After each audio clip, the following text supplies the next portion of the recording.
Huwag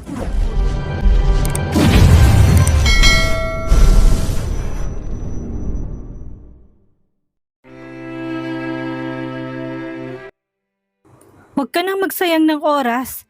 Ako munang makikinabang sa'yo bago ang iba. Sobrang takot na takot si Camille ng mga oras na yon. Subalit dahil desperado siyang makalabas sa sakyang iyon, ay inagaw niya kay Benedicto ang manibela ng kotse. Witch! Anong ginagawa mo? Tanong ni Benedicto. Nag-aagawan siya ng manibela dahil para magpasuray-suray ang takbo ng sasakyan. Tuluyan na ngang nawala ng kontrol si Benedicto sa manibela, dahilan para bumangga ang kotse sa poste ng kuryente. Sa awa ng Diyos ay hindi naman malakas ang kanilang pagkakabangga, subalit nakakita si Camille ng pagkakataong pindutin ang boton para bumukas ang pinto. Patalon na lumukso palabas si Camille at bumagsak siya sa aspaltong kalsada. Ramdam ni Camille ang mahapding bagay sa kanyang tuhod, kaya naman napangiwi siya. Nang tingnan niya yon ay nakita niyang malaki ang tinamo niyang sugat at nagdurugo. Hayop kang babae ka. Humanda ka sa akin. Papatayin kita. Galit na galit at nanilisik ang mga matang sigaw ni Benedicto. Saka mabilis na bumaba ng sasakyan. Nahintakutan naman si Camille, kaya kahit sobrang sakit ng kanyang tuhod ay pinilit pa rin niyang tumayo. Camille, kahit na hindi kita mahawakan, sa tingin mo ba makakatakas ka sa akin? Nakangising tanong ni Benedicto habang naglalakad papalapit kay Camille. Ika-ika namang naglakad si Camille at hindi pinansin ang sinasabi ng lalaki. Ang tanging gusto lang niya ay matakasan ng baliw na si Benedicto at makabalik sa rehabilitation center dahil baka kung anong ginagawa ng kanyang nanay Zoila kay George. Gaga ka? Sa tingin mo ba hahayaan ka pa ng nanay mo na makabalik sa rehab center? Kuya, seryo, nanlalaki ang mga matang sabi ni Benedicto. Nakatayo sa kanyang harapan ang lalaki na may madilim na anyo. Nang marinig yun ay otomatikong lumingon si Camille sa kanyang likuran at nahigit niyang kanyang hininga nang makitang naroon nga ang lalaki. Nakatayo ito at tulad ng dati ay may madilim na anyo na kahit sino'y katatakutan to. Tulad ni Benedicto, sa takot at pagkapahiya ay iniyuko ni Camille ang kanyang ulo dahil hindi niya kayang makipagsukatan ng tingin sa lalaki ng mga oras na yon. Samantalang hindi naman malaman ni Benedicto ang gagawin ng makita si Sergio Reynoso. Bigla-bigla ay parang natuliro siya dahil sa intimidating aura ng lalaki. At bago pa ito makapagsalita, ay nilapitan na ito ni Benedicto at pilit na ngumiti. Kuya Sergio, what a coincidence! What are you doing here? Kabadong bati ni Benedicto sa lalaki. Hindi sinagot ni Sergio ang tanong ni Benjamin. Kaya naman nakaramdam siya ng pagkapahiya. Me too, I'm meeting someone I know here. Ani Benedicto na tila bulating sinisilihan dahil hindi mapakali. Alright, I'll go in first, Kuya Sergio. See you later. Matapos sabihin yon ay mabilis na umalis si Benedicto at nilampasan si Camille. Isasantabin muna niya ang pakay sa babae dahil naroon si Sergio Reynoso. Hindi bale, hindi naman ito makakatakas sa kanya at marami pa siyang pagkakataon para makuha ang babae. Nang makaalis si Benedicto, nanatiling tahimik sa pagitan ni Sergio at Camille. Si Camille ay nanatiling nakayuko lang samantalang si Sergio naman ay matamang nakatingin sa babae. Dahil nanggagaling na mismo na bibig ng babae na ayaw nito sa kanya, kaya wala nang dahilan para lapitan pa niya ito. Basta na lang niyang nilampasan si Camille na parang walang nakita. Ngunit naudlot ang paglalakad ni Sergio nang hilahin ng babae ang laylayang suot niyang executive suit. Bago naman magsalita ay lumunok na muna ng laway si Camille dahil pakaramdam niya ay nanuyo ang kanyang lalamunan dahil sa matinding kaba at inipon ang lahat ng kanyang lakas ng loob na meron siya. Pwede bang makatabi ka ngayong gabi, Mr. Reynoso? Automatikong umarko ang makakapal na kilay ni Sergio nang marinig ang sinabi ng babae sa kanyang harapan. Pahayag na ako sa gusto mo, dagdag pa ni Camille na halos mabingi sa lakas ng tibok ng kanyang dibdib. Napangisi si Sergio sa kapinagmasdan ng babae nang puno ng disgusto ang gwapong mukha. I thought you don't want to be someone else plaything. Bakit bigla nagbagong isip mo, Camille Asuncion? Nangiinsultong tanong niya dito. Tila sinampal si Camille dahil sa sinabi nito. Alam niya na yun ang isusumbat sa kanya ni Sergio dahil sa mga sinabi niya rito noon. Pero ano namang magagawa niya? Hahayaan na lang ba niyang kunin ng kanyang nanay si George at iuwi sa kanilang bahay para mamatay? Wala siyang pakialam sa mga sasabihin ng lalaki dahil handa na siya sa masasakit na salitang ibabato nito sa kanya. Ang tanging mahalaga lang sa kanya ng mga sandaling iyon ay kapakanan ng kanyang nakababatang kapatid. Kumibot-kibot ang maliit na ilong ni Camille bago nagsalita. Willing akong gawin ng lahat. Gusto mo pa ba ako, Mr. Reynoso? Matiim na pinagmasdan ni Sergio ang babae nang sabihin nito yon. Magulo ang kanyang buhok at ang magkabilang panig ng kanyang mga labi ay namamaga. Ang palda at blusa na suot niya ay marumi ng dugo mula sa kanyang tuhod. Mukhang itong marumi ng mga oras na yon na mistulang nakipagbuno. It seems that she has no other choice but to approach him. I'm not interested in you anymore. Kasual na sagot ni Sergio. Nagpapatawa ba to? Iniisip man itong papayag kaagad siya dahil lang willing na itong gawin ang gusto niya? Pero bakit noong siya ay may gusto ay ayaw naman ito at kung ano-ano pang painsulto ang natanggap niya rito? Hindi sumagot si Sergio, sa halip ay nilampasan lang niya ang babae at saka naglakad patungo sa kanyang sasakyan na blanco ang ekspresyon ng muka. Nanigas naman si Camille sa kinatatayuan. Hiyang-hiya siya sa sarili ng mga sandaling iyon at para bang gusto na lang niyang biglang maglaho. Ngunit sa tuwing maiisip niya ang walang pusong ina at baliw na si Benedicto, ang naghihintay sa kanya sa loob ng rehabilitation center, ay natatakot siya ng sobra. Mas gugustuhin pa niyang hamak-hamakin ni Sergio Reynoso kaysa mapahamak sa kamay ng dalawa. Kinagat ni Camille ang kanyang pang-ibabang labi sa kamuling hinabol ang lalaki. Nilunok na niya ang lahat ng kanyang hiya at humarang sa daraanan ng lalaki. I'm sorry sa mga nasabi ko at sa ginawa kong pagsampal sa iyo, Mr. Reynoso. Kung gusto mo, hahayaan kitang saktan din ako. Ayos lang sa akin. Nanginginig ang boses na wika ni Camille habang nakasunga ang luha sa mga mata. Please, gagawin ko lahat. Dagdag pa niya habang nakayuko sa kanyang paanan. Pilit niyang nilalabanan ang emosyon na lumulukob sa kanya ng sandaling iyon. So this is your backbone? Nakangising wika ni Camille habang nakatingin sa nakayukong babae. How cheap. Sa pagkakataong iyon ay tuluyan ng tumulong mga luha ni Camille. Ang pang-insultong pangungutya. Pagmamaliit na natanggap niya mula dito'y nagpalaho sa kanila. Lang ay nakapalan niya ng muka. Napakasakit ng kanyang dibdib na para bang malalagutan siya ng hininga. Dahil hindi na kaya pang tanggapin ni Camille ang lahat ng pang-insultong ibinabato sa kanya ng kaharap, ay napatras siya tila ba sinasakal na nagsalita. Sorry, naabala kita. Wala sa sariling napahagulhol si Camille. At dahil wala na siyang masabi pa, ito malikod na siya at mabilis na naglakad palayo. Hindi naman maipaliwanag ni Sergio kung bakit biglang sumikip ang kanyang dibdib habang nakatingin sa nanginginig na likuran ni Camille. Dahil sa paghagulhol nito, hindi naman niya intensyon na saktan ang feelings ng babae. Pero ang dahilan kung bakit sinabi niyang mga bagay na yon ay dahil hindi nito mahal ang sarili. At kahit hindi pa tuluyang napapawalang bisa ang kanilang kasal, ay kung kani-kanino na ito sumasamang mga lalaki. At ngayon pagkatapos siya nitong sampalin at sabihan na lumayo siya rito ay lalapit ito sa kanya at sasabihing payag na ito sa gusto niya? Inalis ni Sergio ang paningin sa babae at saka sumakay na sa kanyang kotse.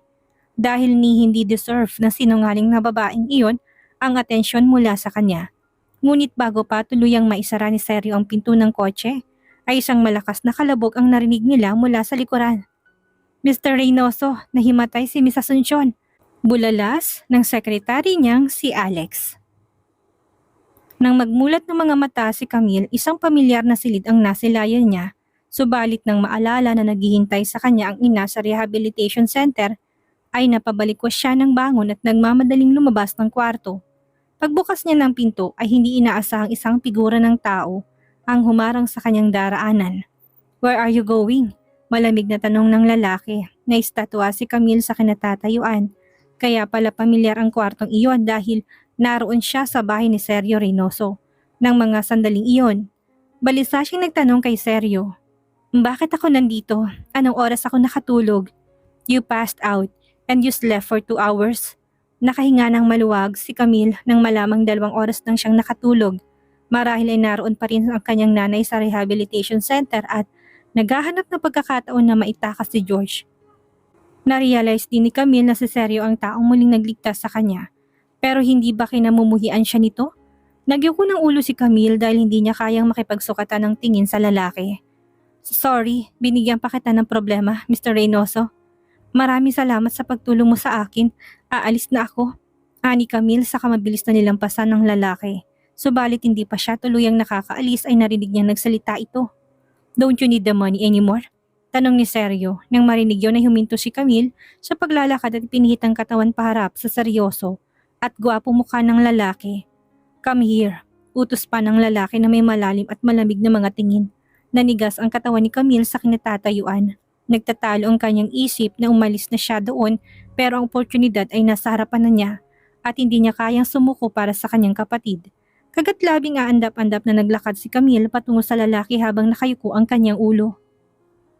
Nang tuluyang makalapit ay muling nagsalita ang lalaki. Sit down. Mabilis na sumunod si Camille sa utos ng lalaki at uupo na sana sa tabi nito subalit muli siyang pinigilan ng lalaki. Dito ka umupo. Napasinghap si Camille nang malaman ko anong tinutukoy ni Sergio at umahon ng matinding kaba sa kanyang dibdib. Gusto ba nitong maupo siya sa kandungan nito? Nang makita naman ni Sergio na tila poste ang babae na nakatayo lang sa kanyang harapan at walang imik ay umarko ang makapal niyang kilay. Didn't you say you were willing to do anything? Let's see what you can do. Napatanga naman si Camille, hindi malaman ko anong gagawin sa harapan ng lalaki. Oo nga't, sinabi niya handa siyang gawin ang lahat pero hindi niya inakala na ganoon kahirap gawin ang bagay na hinihiling nito. Dahil hindi pa rin kumikilos si Camille sa kinatatayuan, kaya naubos ng pasensya ni Sergio. Buong panunuyan niyang pinagmasdan si Camille saka nagsalita. Are you trying to pretend to be a good and a bad girl? Namula ng gustong mukha ni Camille nang maintindihan ang ibig sabihin ni Sergio, saka tubiling sumunod sa inuutos nito. Patagilid sana siyang uupo sa kandungan nito, subalit muling nagsalita si Sergio. Humarap ka sa akin. Kagad namang naintindihan ni Camille ang ibig sabihin nito, kaya kahit hiyang-hiya ay sinunod niya ang gusto nito. Paharap siyang naupo sa kandungan ng lalaki na bahagyang nakabuka ang mga hita. Napakagaan ni Camille at kahit nakaupo ito sa kanyang kandungan, ay baliwala ito kay Sergio. Her innocent and shy expression at that moment was enough to arouse a man's desire. Tiningnan ni Sergio ng diretso sa mga mata ang babae at saka nagsalita sa malamig na boses. Take care of. Tila lumubong ulo ni Camille ng mga sandaling iyon. Naging tensyonado rin ang kanyang katawan at para bang natuklaw siya ng ahas. Why? Do you think I made you sit here for nothing? Nakangising tanong ni Sergio. Didn't I tell you before that it's not easy to get a man's money? Kailangan mo paghirapan ng lahat. It's an equal trade, Camille Asuncion. Hindi pa rin maapuhap nang sasabihin si Camille, kaya nanatili siyang tahimik lang. Tama naman ang lalaki, bakit siya tutulungan nito ng libre? Alam niyang lahat ng bagay sa mundo ay may katumbas na halaga. Nagatubili man ay nilunok na lang ni Camille ang kanyang hiya at nagumpisang tanggalin isa-isang botones na suot niyang pink-colored blouse. Matapos matanggal ang lahat ng botones, sinubad niyang blouse at inihulog sa sahig. Dahilan para ang manipis na puting sandot munting panloob niya ang tanging matira. Continue. Pagpapatuloy na utos ng lalaki kay Camille, ipinikit ni Camille ang kanyang mga mata at nanginginig na nagsimulang hubarin ang manipis na sando. Ang malamig na air conditioning sa kwartong iyon ay nagdulot kay Camille ng pag-iinit ng kanyang pisngi. The woman's skin is white and soft and her exquisite curves make her waist even slimmer. Pinagmasdan ng mata ni Sergio ang babae ng ilang sandali. The woman's skin was white and soft and her exquisite curves made her slender body even smaller. Untie me. Namamaos ang boses na utos niya dito. Tila lumuksong puso ni Camille dahil sa labis na kaba sa kainipon ng lahat ng lakas ng loob para abutin ang botones ng polo shirt na suot ng lalaki. Ngunit nagulat siya nang hawakan itong kanyang kamay at pigilan siya nito. Umarkong makapal na kilay ni Sergio at iritableng nagsalita. Why don't you answer me? Napamaang naman si Camille ng ilang segundo sa kauminit ng buo niyang mukha. Ano naman ang isasagot ko sa'yo? Nautal naman tanong ni Camille na pilit nilalabanan ng mga luha na sumusungaw sa kanyang mga mata. Marahas namang hinawakan ni Sergio sa bewang ang babae gamit ang malalaki niyang kamay, saka idiniin ito sa kanyang sarili. Why are you crying? Aren't you the one who wants to do this? Pulang-pulang mga mata tungki ng ilong ni Camille dahil sa pagpipigil na bumuhos ang kanyang mga luha. Maging ang mga munting katawan nito ay nanginginig din ng mga sandaling iyon. Mukha itong basang sisiw at kaawa-awa ng mga oras na yon. Naging maarok ang titig ni Sergio kay Camille at nang gumalaw ang kanyang Adam's apple. If you cry like this again, I will think about whether to continue this or not. Hindi na. Nautal naman ang sagot ni Camille na sinisikap na huwag tumulong kanyang mga luha sa takot na baka magbago pang isip ni Sergio Reynoso. Hindi na. Napangisi si Sergio sa isinagot na yun ni Camille. Saka muli inutusan to. Kiss me. Lihim na nakagat ni Camille ang pang-ibaba niyang labi saka ipinihit ang kanyang ulo at nanginginig na hinalikan ang lalaki. Sa pagkakataong iyon ay sinabayan naman ni Seryo yung gustong mangyari ng babae. Maingat at mabagal ang paraan ng paghalik ni Camille, ngunit sa tuwing mapapadikit ito sa labi ni Seryo ay napapaurong siya na para bang napapaso. Mistulang tinotorture naman si Seryo ng mga sandaling iyon. Umabot na sa puntong nanuyo ng kanyang bibig. Para siyang uhaw na uhaw pero hindi sa tubig kundi sa malambot at matamis na labi ni Camille. Paano niya natagalan ng ganoon? Shit! Mariing wika ni Seryo na hindi na makapagpigil pa. Hinawakan niyang babae sa likuran ng ulo nito at idiniin ang sariling labi na para bang yun ang unang pagkakataon niyang makaranas ng unang halik. Hindi naman magawang maitago ni Camille ang matinding pamumula ng kanyang mukha dahil sa kahihiyan sa kanilang ginagawa. Pero hinayaan na lang niyang lalaki sa agresibong paraan ng paghalik nito. Naging isa ang kilos ng kanilang labi ng mga oras na yon na para bang sabik na sabik sila sa isa't isa. Subalit hindi rin nagtagal ang sensasyong iyon dahil pinutol ito ng sunod-sunod na pagtunog ng cellphone. Sa sulok ng mga mata ni Camille ay nakita niyang cellphone niya ito. Nakapatong sa corner table malapit sa kama kung saan sila kasalukuyang nakaupo. Sandali lang, ani Camille sa pagitan ng kanilang mga halik. Nang hindi huminto ang lalaki ay marahan niya itong itinulak sa dibdib.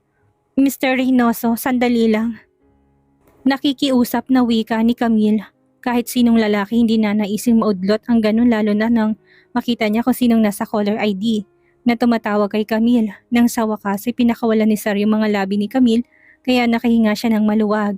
Ibinaling niya ang ulo sa direksyon at mesa at kaagad niyang inabot ang kanyang cellphone. Subalit naudlot yun nang bigla niyang hapitin sa bewang ng lalaki.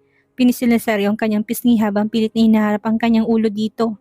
Saka madilim ang anyo na nagsalita.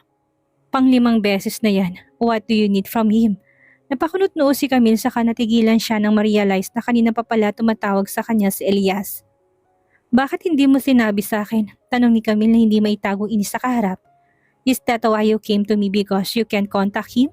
Nagtatagis ang ngipin na tanong ni Seryo sa babae. Nalilisik din ang mga mata nito na nagbabadya ng panganib na mga oras na yon. Hindi tuloy magawang salubungin ni Camille ang tingin nito kaya inalis niyang tingin sa lalaki at ibinaling sa cellphone na hawak.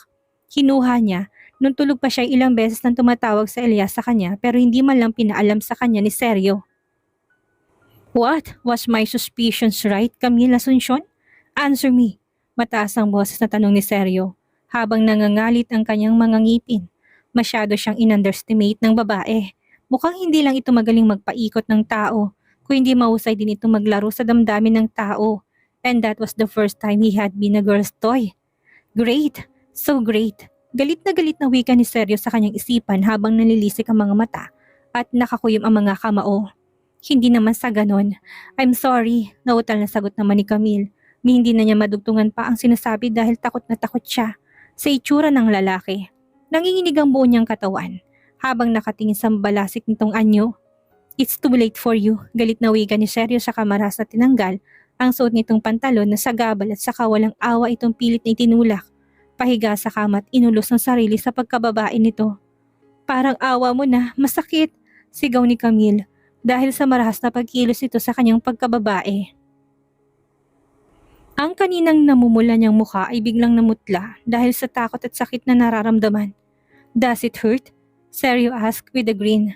This isn't your first time, isn't it? Ani Seryo habang patuloy ang marahas na paggalaw, hindi naman maunawaan ni Camille ang ibig sabihin ng lalaki. Hanggang sa muling tumunog ang kanyang cellphone. Hindi niya magawang sagutin ang tawag ni Elias dahil hindi siya pinakakawala ni Seryo sa mga bisig nito. At patuloy lang ito sa ginagawang pag-angkin sa kanya.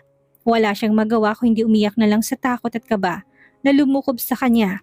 Tuluyan na ngang nadala si Seryo sa galit na nararamdaman kaya kahit nakikita niya umiiyak ito, dahil sa sakit ay baliwala lang sa kanya. Sa halip ay kinuha niya ang cellphone ni Camille na kanina pa tumutunog. Don't cry. Do you want to hear why he's looking for you? Nakangising tanong ni Seryo sabay angat ng kamay kung saan hawak niya ang cellphone ng babae. Please, huwag mong gawin yan, Mr. Reynoso. Nakikiusap na wika ni Camille sa lalaki. Nagmistula namang bingi si Seryo at bago tumapigilan ni Camille ay sinagot na nitong tawag ni kinasinghap ni Camille. Sinadya pa ng lalaki na i-on ang hands-free button nang sagay ni marinig niya ang boses ni Elias sa kabilang linya. Camille, I'm sorry. Kabababa ko lang ng eroplano. Why did you call? Do you need anything? Kalmado at masuyong tanong ni Elias sa kabilang linya. Parang binuhusan ng malamig na tubig si Camille at ang sumunod na nangyari ay bumuhos ang kanyang mga luha na para bang ilog na tuloy-tuloy lang ang pag-aagos. Hindi niya maisip kung bakit kailangan siyang ipahiya ni Seryo ng ganun sa taong malaki ang utang na loob niya. Samantalang walang pagsidlan ang galit na nararamdaman ni Seryo ng mga oras na yon para bang gusto niyang dukutin ang mga eyeball ni Camille. Dahil sa pag-iyak nito sa isang lalaki, ganun na rin dahil pinaglaruan siya nito at ginalit ng husto. Answer it wish, mariing bulong ni Seryo sa kanyang tenga at nangangalit ng ngipin. Sabihin mo sa kanyang ginagawa mo. Mabilis namang umiling-iling si Camille sa utos na yun ng lalaki. Kahit sinasadya nitong masaktan siya sa mahigpit ng pagkakahawak nito sa kanya at patuloy na marahas na pag-angkin. May problema ba, Camille? Bakit hindi ka nagsasalita? Puno ng pag-aalalang tanong ni Elias sa kabilang linya. Napahama ka ba? Muli pang tanong ng lalaking bakas ang pagkabalisa sa boses. Dahil natatakot si Camille na mag-isip ng kung ano ang lalaki at mag-alala sa kanya ay humugot siya ng malalim na hininga at sinikap na huwag mahalata ang kanyang ginagawa ng mga sandaling yun. Natutulog ako, pagsisinungaling ni Camille sa namamaos na boses. Thanks God. Akala ko kung napano ka na. Sagot naman ni Elias sa masiglang tinig. Ano nga palang kailangan mo sa akin? Tanong pa nito sa kanya. Wala naman Kuya Elias. Sige na, papatayin ko na ang tawag. Ani Camille na wala ng iba pang masabi dahil kontrolado ni Seryo ang katawan niyang nanginginig sa takot at sakit na nararamdaman ng sandaling iyon. Ano ang gagawin ni Camille ngayon dahil sa maling akala ni Seryo ay makakatikim na naman siya ng galit ng asawa? Sabihin kaya ni Camille ang dahilan kung bakit kailangan niya ng pera para malinis ang pangalan niya kay Seryo. Yan ang ating aalamin sa susunod nating kabanata.